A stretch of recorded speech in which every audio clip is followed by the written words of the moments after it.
Hey guys, welcome back to another video. Let me just start by saying last week I kind of took a little bit of a break, and the reason is kind of what we're going to be talking about in this video, which is Kingdom Hearts 3. Now, I just beat it like literally today. So it's really still kind of fresh in my mind to some degree, and that's why I wanted to get my thoughts out generally. I'm not going to go into great detail into anything specific here and there. But I just wanted to get my base thoughts out overall now having beaten the game. As far as spoilers go, I'm going to try to avoid any major things. So that might make this a little bit of a generic thing, which is why I'm not really thinking about making it a review per se. But I did want to talk about it a bit. So overall, I actually really enjoyed it a lot. It's really hard for me to say whether this is my favorite of the overall series. I think it's better than a lot of the side games at the very least, which side games. But it's definitely up there. I think Kingdom Hearts 2 and Kingdom Hearts 3 are kind of neck and neck as far as whether they're my favorite so far. Now, in terms of specific things, I have to admit I have an original PS4, so I had to kind of like make my brain adjust to, there was some framiness, but I think that was mostly my PS4. If you were going to get the max out of the game, you were probably going to be wanting to be playing on the PS4 Pro, and a new one at that. But overall, I thought the game looked really good. I thought a lot of it looked really, really just crisp in general, and everything looked spot on. Nothing was weird. I didn't see any clipping. There was no weird models that just looked a little off. I will say though, the earlier part of the game, I think it gave me the impression that they made that earlier part of the game, like the first level, or so to speak, and the first number of cutscenes much earlier on, because once Sora gets his new outfit for the game, and which is like for the rest of the game, everything looks much better in general. I thought Sora, when he's in his Kingdom Hearts 2 gear, it looks weird. It reminds me of the 0.2 stuff. I think it's a 0.2 with Aqua, and some of the cutscenes were almost verbatim, and it's fine. That's perfectly fine with me. I don't mind them reusing some of that stuff to help retell what happened prior to Kingdom Hearts 3 and in the run up to it. But it definitely gave me the feeling that maybe those models were made much earlier on, and then they didn't even bother fixing them up too much. Not that they needed fixing up, but they looked very different. Sora in particular looks jarring compared to his normal model, I think, for the rest of the game.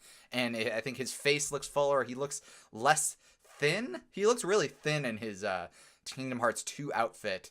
And his hair is a little bit more kind of shorter almost even. And he almost looks like he gets older after he changes his clothes. And I think it's not something that you can't miss. It's very obvious. And I think even some of the first world, which is you could tell that the models look different, slightly different. Not all of them look bad or anything, but they definitely look askew. And the first world, which I'm just gonna say because if I'm talking about him being in his Kingdom Hearts 2 clothes, and there's cutscenes out there, it's the Mount Olympus.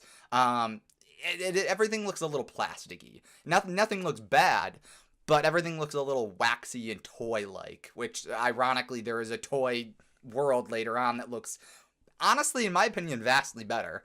I found that they did a good job with all the character depth. You get some good cutscenes with Lee or Axel and Kairi, and you get some good cutscenes and gameplay with Mickey and Riku. And then they kind of as the story progresses, you get a bit more of each of the other main characters, with Aqua and such. There's a lot of good depth that goes into each character, and you feel like there's a good understanding between all of them once they all come together at the end of the game in general. There's a specific series of events towards the end of the game that I think really shows a good progression of like Sora. He's helping his friends. He's helping people that maybe he's just recently met to some degree.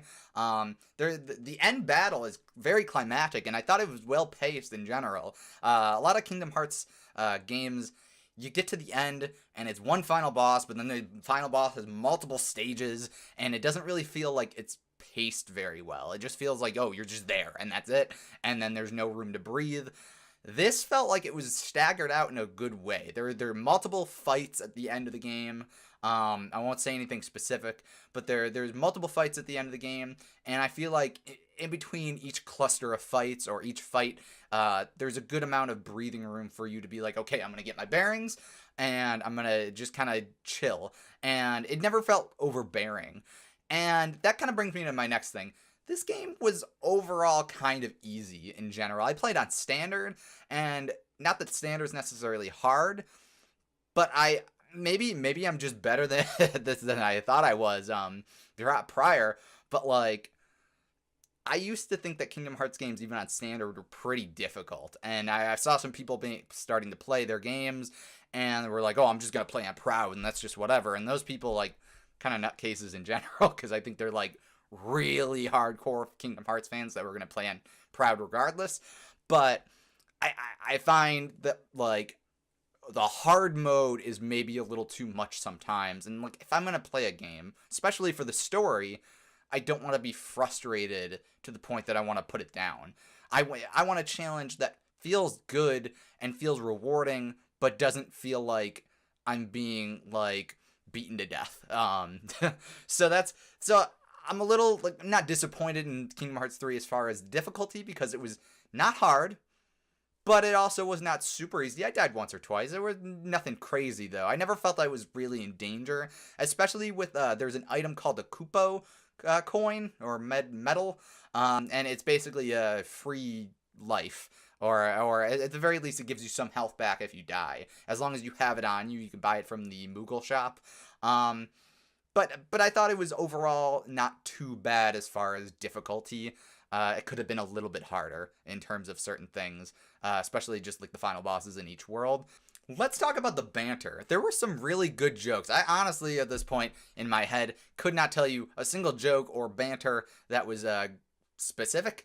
But overall, I thought that the dialogue between Sora, Donald, and Goofy, and all the other characters was pretty spot on, and it never felt awkward. There was never, I mean, with the exception of characters saying names and multiple names, like there's the old Sora, Donald, Goofy. Those are a little awkward, but like the general dialogue overall was pretty spot on, if I had to say so myself. A lot of funny quips back and forth between Sora and Donald kind of get at each other. They're always making fun of each other regardless. And of course, Goofy, probably the smartest character in this game, in the series, out of everything. But yeah, I thought that the dialogue overall was really good, especially Axel, or Lee. He kind of goes by both. He kind of was the fourth wall breaker to some degree. It was never a look at the camera and basically talk to the audience kind of thing. It was a lot of like, oh yeah, this story's getting pretty complicated. I need a minute to whatever. And I thought he was pretty good. I thought his story arc in general was really, really good. He's one of my favorite characters in this series, so I'm glad to see that he was very involved with the story, very likable in this game. Let's talk about the Disney worlds, Disney Pixar worlds. If I had to pick a couple that were my favorites, I would say Monstropolis is one of my favorites, and I really like the Pirates of the Caribbean world. I didn't think I would. I honestly thought that it would be one of my least favorite, because it's like Pirates of the Caribbean isn't very it's not very topical nowadays, and on top of that, the last few movies have been really kind of and I honestly liked it a lot. I thought it was super interesting. It's probably one of the biggest like area worlds. Each world has large areas, but then they kind of interconnect, and it's like 3 or 4 segments. This was basically 2 segments, and one was Port Royal, the town, and one was just basically an open sea. It was very open world, and I thought they did a very good job with it. One thing I was very specifically surprised about was the boats mechanic. The ability to actually like control the ships that you're piloting and do everything, go from one island to the next and whatnot, and fire cannons. It was really good. I thought it was very well done. It's obvious that they got some inspiration from Assassin's Creed Black Flag and from maybe even Sea of Thieves. I thought it was very well done. Now, let's move on to things that I do not like. Gummy Ship is back. Blah. I know a lot of people like it, but Gummy Ship is one of the most frustrating things in the world. And I think they, like, I don't know whether they made this more frustrating or less frustrating, but they made it almost also open world for that. But then the controls were so awkward that I just cannot get past it. I feel like they didn't get it. They didn't get this, they didn't get it quite right. And I'm sure that I'm sure that there are some people that really enjoyed it, and that's fine. But I personally have never liked Gummy Ships to begin with, and this just made it a little bit more arduous and tedious. And I didn't really do much with it other than mining the asteroids to kind of max out some of my Keyblades. I've never cared for the Gummy Ship, I've said that before, but like, I didn't care for this at all, and I felt like I skipped a lot, because I didn't want to deal with it. And I only did the battles that were necessary, and I never went out of my way to further upgrade my ships or anything other than maybe after you reach a certain level, you get an extra little guy. But I didn't do anything other than maybe mining for items for my Keyblades. And if I didn't even have to do that, I wouldn't have done anything in the Gummy Ship area. I really hope that they improve on it in the next whatever amount of games. I don't think they necessarily will. I think they'll kind of keep it in the same area. But hope spring will turn. Now, as long as we're talking about upgrades in general, because I did use the Gummy Ship to upgrade my Keyblades, that is something that I did really, really like. I love that they've let you use all of the Keyblades in some capacity, and have them be viable throughout the entire game. No matter what level you were on or who you were going up against, all of them could be conceivably used in some capacity, beginning of the game, late game, whatever. And you could level them up via items and in the Moogle Shop synthesizing area, and you can upgrade whatever Keyblades you want and use whatever you want. And that allows you to be able to use the Keyblade that you like the design. There were plenty of Keyblades back in the day that like I really liked, but then you got really early in the game, and then they stopped being useful immediately after, like the world after. So I'm really glad that they allowed you to continue using the Keyblades that you actually enjoy, and I hope they bring that forward, even if the Keyblade transformations kind of change or don't come forward themselves and they do a new mechanic. I hope that the upgrading system does continue to evolve and become better and continue on, because I think that's a really nice addition to the game. I also really like the Keyblade transformations a lot. I think both in lore and in gameplay, it makes a lot of sense. Sora is he might not be a Keyblade master, but he's been using it for a very long time, and he's basically the Keyblade guy, so it makes sense that he would become so good at using these Keyblades that he would be able to use form changes and all kinds of stuff. I think all of his abilities and all of the stuff, at certain points it felt a little bit overbearing that he had all these abilities and whatever, but I think it shows as a climactic game that yes, he is very good, regardless of what he has lost in the past or whatever. I think it shows that like he has gotten very good at what he does. He's very good at combat. He can pull the full power out of his Keyblades when he needs to, and I think that's both in lore and gameplay very well done. My personal favorites were the Frozen Keyblade, I don't remember their names, and the Monstropolis Keyblade. Both of them in their first forms basically turn into claw things, one metal and one ice, and then they turn into, the Monstropolis one turns into giant yo-yos, well, not giant yo-yo, well, giant yo-yos, and then they become normal-sized yo-yos, but he's just whipping them around and doing whatever, and that's really cool. I like that a lot.